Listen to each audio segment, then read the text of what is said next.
Yes. Oh, okay. Ooh, this is gonna be fun.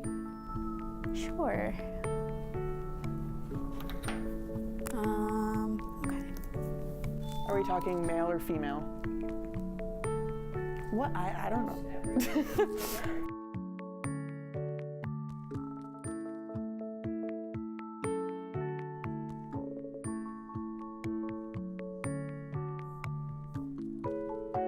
It's too strong, too strong. I don't know, this is not going well.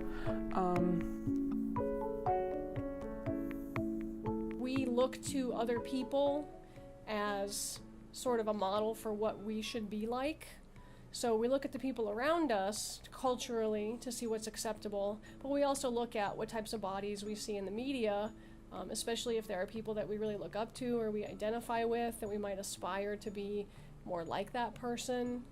If we think, for example, that it's very rewarding to be a celebrity because they're on TV and they have a lot of money and they get a lot of attention, then that might be something that people want to be like. A little bit of muscles in the mix there. I guess you'd gotta have some leg muscles, probably some feet in there as well. 5 fingers, definitely a pro.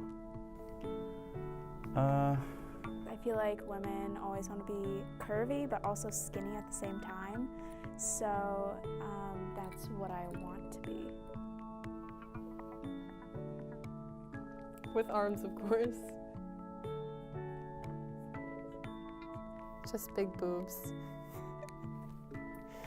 Media definitely has an impact on how people view the world. We can go back to decades worth of research on media effects and how people's presumptions about the world, their estimates of how prevalent things are, like divorce and crime, and how that's distorted in a sense from what we watch on television, and now we're seeing sort of similar effects with other types of media. In like middle school, I was like overweight, and then I lost a bunch of weight, so now like my skin is kind of like, I don't want to say like saggy, but like, and my belly button is like saggy and I don't like it.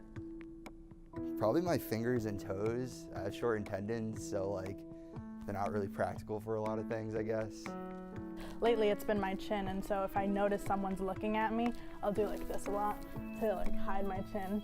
I would like to meet someone and then they not comment about my height for once.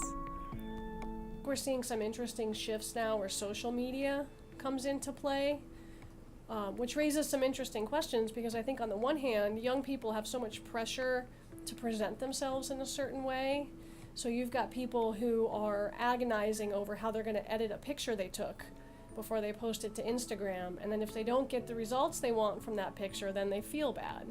Then you've also got people following celebrities on Instagram, so you're getting this sense that this is more this person's daily life, and if they look so awesome in their daily life, I should be able to look that awesome too, and here's all my peers that also look really awesome in their daily life, but it's all fake, it's all a construction.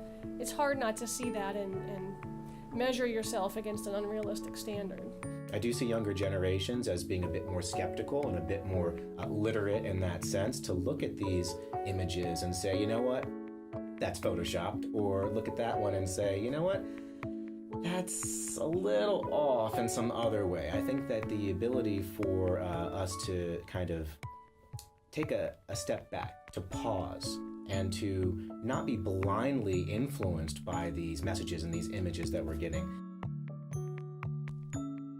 I feel like every time that you scroll through Instagram or Facebook, everyone is like a size 2, and it's like hard to see when you're not a size 2, but you get used to it. Social media. Definitely Instagram. Instagram models in particular that look very good. Definitely social media. So today I'm gonna show you what I eat in a day.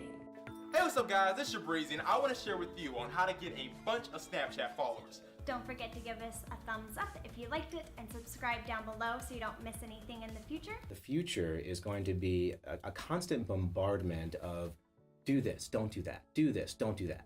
And we know from existing communication research that when you tell people what they should or should not do, there's the potential for those types of messages to backfire. Oh, I'd be like 220 pounds and like super ripped. You guys be seeing my muscles through my suit right now. My boobs, obviously. I feel like girls like are more attractive, or guys look at them better without them, and obviously I don't have them. I definitely think I would make myself a little taller. But if I could choose anything, I would want to be like an inch or two taller. I'd lose an inch. I'd be like a flat 6'1", just stay right there. If you develop any kind of negative self-esteem, or depression, or how you feel about your body or the way you look, those are things that can follow you for your whole life. So I have an eating disorder. That's something that I've been working on for the past semester and a half now, and I used to hate all of my body. So for me to try to learn what I actually love about my body has been a difficult process. As long as you can make someone feel good about who they are as a person, that effect is so powerful that it tends to trickle down into other domains of people's lives. I really try to keep things in my house focused on, but are you healthy? Are you strong? Look at the amazing things that your body can do. And I really go out of my way to never say anything negative about my own body, because I don't want them to hear that and think that it matters. So it's tough. My favorite part of my body must be my chest, I would say, because if you take my shirt off, it's like, and you like flex and stuff like that, it looks really nice. Definitely my butt. I guess I like my legs. Like they fit pretty well in my pants, and it just sort of, I think they look nice. If I'm gonna be vain, I would say probably my shoulders and biceps. I feel like I should say my brain, but that's not what I'm gonna say. Maybe my nose. I don't know. I always was maybe a little self-conscious about that growing up, and the more that I get older, the less I care and so forth. And I think that it's something that I look at all throughout the day, and to me, it's perfect. Like, as much as I wish my stomach was skinnier, my butt and my boobs were bigger, but like, it's just the way I'm built, and I wouldn't want to change it at this point.